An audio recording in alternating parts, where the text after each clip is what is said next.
Let me just take a political scientist prerogative to remind the audience of a couple things. First of all, while the odds are very high that Clinton will win the election, I would say as a political scientist, it's not going to be as easy as it looks. And so there are some real problems with this election going forward. But at any rate, it is interesting. We haven't talked much about Trump and his policies. I should note three things. First of all, Donald Trump has said he will abolish the EPA if he gets elected. Secondly, he's going to revoke all of the executive actions and orders that President Clinton has taken. And thirdly, he reserves the right to change his mind. So I'm not sure how you would organize for President Trump. Fortunately, that's not the odds-on likely outcome. Comment on this? Yeah. You raised the question of organization of government, and I realized I promised David Hayes that I would address the paper that his students, probably some of whom are here, wrote that I read. A very good paper on some successes and some failures of organization of the government. And what occurred to me, looking back at history, was the very successful experience the Nixon administration had in organizing the program of the environment that gave us the Clean Air Act, the National Environmental Policy Act, the Clean Water Act, toxic substances, a whole spate of such things done in close collaboration with the Congress, a Democratic Senate and House. And what Nixon did was he used this Council on Environmental Quality, which Jim Connaughton ran in the G.W. Bush administration.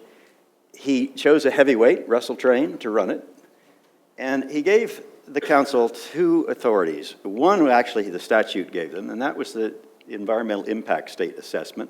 At the time, it was new, and it scared the daylights out of agencies, and as CEQ wrote the regulations, the guidance, I wrote the first set of guidelines with my boss for that. They were quite terrified, but it concentrated the review authority, the receipt authority in one place, so that gave some ability to comment and shape projects. He then gave to it the responsibility to write his legislative program. Well, if you were the energy secretary, you wanted to be nice to the CEQ chairman because you didn't know what kind of legislation, and we were touching on all sorts of things. One of the things I was asked to do in my first week in the place was identify projects for cancellation of the Corps of Engineers, and we found $500 million worth of projects, including the cross-forded barge canal, which never got built as a result. But what I look back at was, first of all, the president had written on his yellow pad 14 issues. He drew a line under 4, and he said, on these top 4 issues, I want to be involved personally in everything that happens in the administration. The next 10, he said, I want us to be forward-leaning, don't bother me, don't include me, unless you really find that that's necessary. The environment, I understand, was among that 10. But he managed to take a number of priorities, give sufficient authority, delegation to some quite good people, John Ehrlichman, John Whitaker, Russell Train, Bill Ruckelshaus, with whom, by the way, I've just co-signed a brief supporting the Clean Power Rule in the Court of Appeals in Washington. I think that model, and we've not seen a Council on Environmental Quality used to that degree since, and it requires a very special person to be the chairperson, someone who really does have the confidence of the White House staff and of the president. Not impossible to get such a person. One could imagine John Podesta playing that role. He could do it from the White House as well. I think, frankly, given that the Council on Environmental Quality has statutory authority to look to the future under the National Environmental Policy Act, and also to coordinate the activities of the various agencies of the government with respect to the environment, gives them a very substantial voice without any concerns about their turf, because they don't have turf, to play the kind of role that's needed. Well, can I? Yeah, sure. I fully agree with the higher level concept of that, and what you said was you get the right person, you get the president to say, that person is speaking for me directly, and go for it. And whether it's a cabinet member or whether it's the head of the CEQ or whatever, or an energy czar, whatever, that's the way it gets done. In another example, personal example, in the Macondo leak, the president comes up to me after a cabinet meeting and says, Chu, go down there and help them stop the leak. My job was not worried about the Gulf of Mexico environment. My job was not to communicate what the administration was doing. My job was to help them technically stop the leak. And then, I was there. but the amazing thing about this is then when you're working or butting heads or whatever, and it really was working with BP, they knew that the president was backing me. And if I lost my temper, you didn't do this, come on, let's get going. You got to de-risk what you're doing. They said, okay. And push came to shove, I go to Thad Allen and say, look, you're the official communication line. This is what's going on. He would turn around and say, do it. Well, good thing David Hayes left, because he answered his question, but not the way he wanted it answered.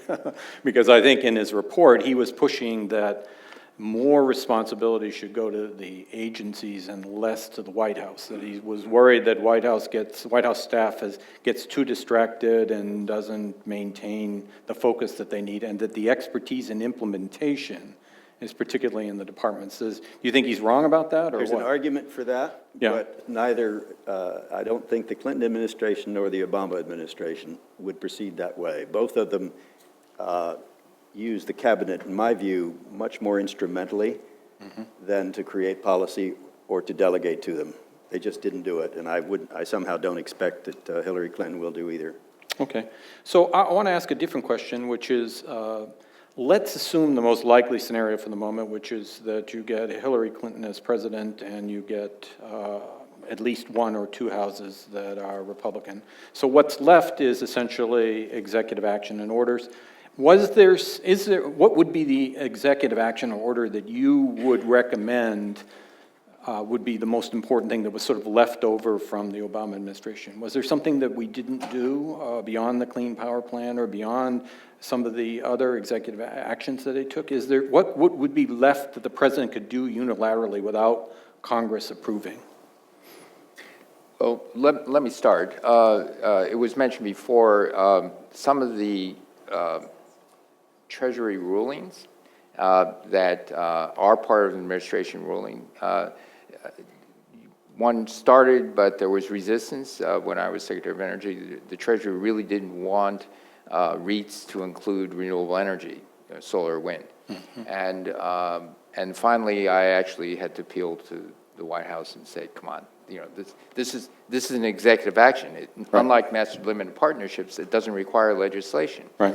And so something, if timber can be regarded as real estate, and if a cell phone tower can be regarded as real estate, certainly a 25-year wind farm or a 25-year solar farm can be regarded as real estate. And so that ruling is, I think it's being finalized, but they actually got so irritated, they say only the footings could be regarded as permanent real estate and not the turbine, the nautical or the solar things, even though, you supply them and it's a warranty for 25, 30 years. So these are some of the things that actually can require executive action. It doesn't require legislation. I hope the legislature lets, massive limited partnerships, different tax code, it's beneficial. It's allowed in 4 sectors in the United States. It's called oil, gas, coal, and gas pipelines. You can't have master limited partnership for a wind farm or a solar farm. That requires legislation. And Can do it for biomass, though. yes, for timber. But it's mostly for paper. It started as paper. So it's a crazy thing, and these are some of the subsidies that we have on one side. The federal gasoline tax, is that a subsidy? No, that was helped to maintain the national highway system. Last time it was raised, it's 19.3 or 4 cents a gallon, 1993. And the Congress, both Republicans and Democrats, don't have the courage to raise it 1 penny more. And so now what's maintaining the highways is going to be general funds. Now, is that a subsidy of sorts? I think so. Okay, there's scads of them. And now, that one, you need Congress. But there's things they can do to create pressure so Congress can do the right thing, just to make the highway tax self-sustaining for highways. So let's pick up the Congress piece for a second. it seems to me a key to making any movement is going to be addressing the problem of the red states that are having to get out of fossil energy. Sally and I have run a sophomore college and talked to the people in Wyoming and places where they really are facing serious economic consequences from this. Is there more that could be done to ease the transition in those areas so that you could start to build a broader coalition of support for a green? Because right now it seems to them that all the gains from the green technology, green economy will be on the two coasts, not in the center of the country. Is there more that could be done? And given the importance of the Senate and their overrepresentation, they really have to be taken as a serious political constraint. What could we do? The issue arose in connection with the acid rain title of the Clean Air Act, which very differentially disadvantaged West Virginia high sulfur coal, Illinois coal, and advantaged Powder River Basin coal, which was low sulfur. And we did some things. We committed to clean energy research. We committed to job retraining efforts, things of that sort. There's only so much you can do as you look at the secular trend that was already existing before acid rain and is certainly going apace in the United States, simply to reduce the amount of workers in the coal industry. That's a consequence, first, of the fact that they went to a different kind of mining in the West that was less labor intensive, and secondly, that we've just begun to use much less coal over the years. So I wouldn't hold out hope that you can transform the economies of those areas. We had a presentation, though, on how adapting a lot of their skills for various of the things that need doing, and you think that what Texas has done on the grid, which I've been very much involved with, is really fabulous. It's got to be done in the rest of the country. We've got to find ways to transmit energy from where people are not to where they are. Yeah, that's really important. And that, I think, that's something certainly Wyoming has wind that they would like to. So this permitting thing is really a serious problem. Is there anything that a president coming in without the support of the Congress can do with respect to working with the states on these permitting issues? Well, yes. It goes specifically to something that we were trying to do, and many of the agencies were meeting under Nancy Sutley's ZEQ to try to figure out how to do, but we got a little stalled. They are tremendous authorities, federal authorities, already conferred by law on siting. But the average time between, I want to build a line between the shovel goes in the ground is 11 years. And 11 years means people don't even think about it anymore. It's like, it's not in the time scale of my career. And so I was trying to get this down to 30 months. Through great resistance. I still think it should be about 30 months. You can give all the players time to respond, time to get their opinions down, time to seek, what's the wisest thing to do, and hearing all the people involved. But the long-distance transmission, where the renewables are cheapest and best to get them to the places where we need the electricity, is one of the key things that we can do to bring low-cost energy faster and faster to the United States. You know, Bruce, I wouldn't discount the possibility of getting some things done with Congress. When the president met with his staff meeting the day after the elections that he referred to as a wipeout, I think, when the Republicans took the Senate, and he said, actually, this could help us on at least a couple of our issues. One is trade, and the other is tax reform. I think there is a constituency, certainly among the Republicans, for tax reform. And while a lot of the things that a new president might want to do, they might not want to do, but that's the nature of every time we've gone into anything serious where both sides decide, well, yeah, we're not satisfied with the status quo. It isn't like climate where they don't even recognize the problem. Tax reform is something that a lot of them already support. I would think that is an area with a lot of attention, and to the extent that a carbon tax has any conceivable possibility, it's always seemed to me that in the midst of serious tax reform, one might look at all of the alternative revenue enhancement capabilities there are and conclude that some kind of tax, probably not called that, is among the least bad.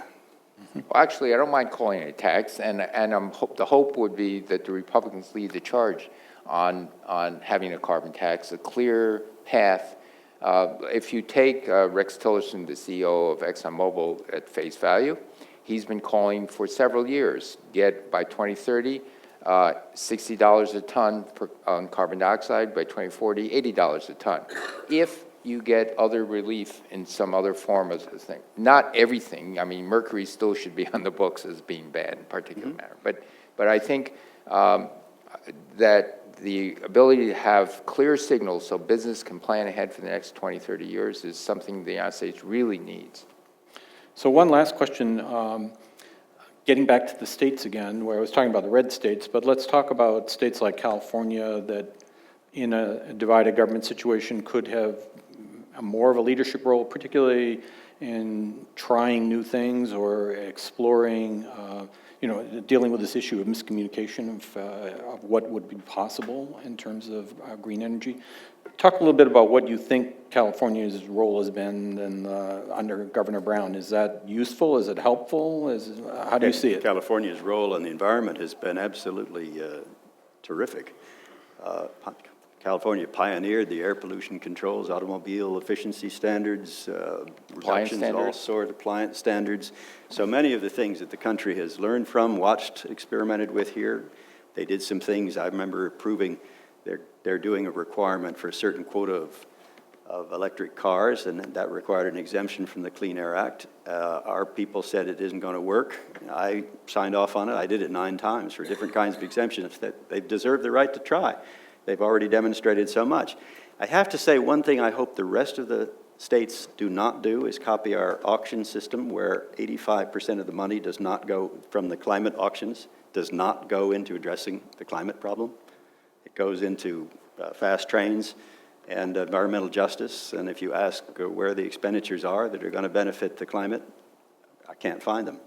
Now, maybe they will turn out to be there at some very distant point from fast trains, although the experience in Europe has not really borne that out, even in Germany, which looks like it should be ideally configured for trains. The trips taken by train constitute, I think, a single-digit number in total intercity travel. So that's, I think, an unfortunate direction. It looks like pork, I think, to a lot of people. So but there are other ways to do it. A carbon tax, British Columbia, I think, is experimental. Is there any opportunity that we haven't grabbed that we should? Well, there's a list, but it's just keeping time. I was going back to California. The cities and states have always led the country in doing experiments, and typically the federal government follows after that. So California is leading the way, but there's many other states. If you look at, for example, renewable portfolio standards, which I think are still necessary to create a market draw for the next 5, 10 years, certainly 5 years. If you look at the economies in the United States, look at all the states and how big their economies are, about 78% of the U.S. economy has renewable portfolio standards. Texas is a red state, but a leader in clean energy, a leader in many respects, a leader in market-based electricity, the transmission lines, all of these things. And so there are a number of red states that are actually leading the way as well, and they should be recognized for that. Yeah. Well, I think we've come to the end. Let's thank our speakers first.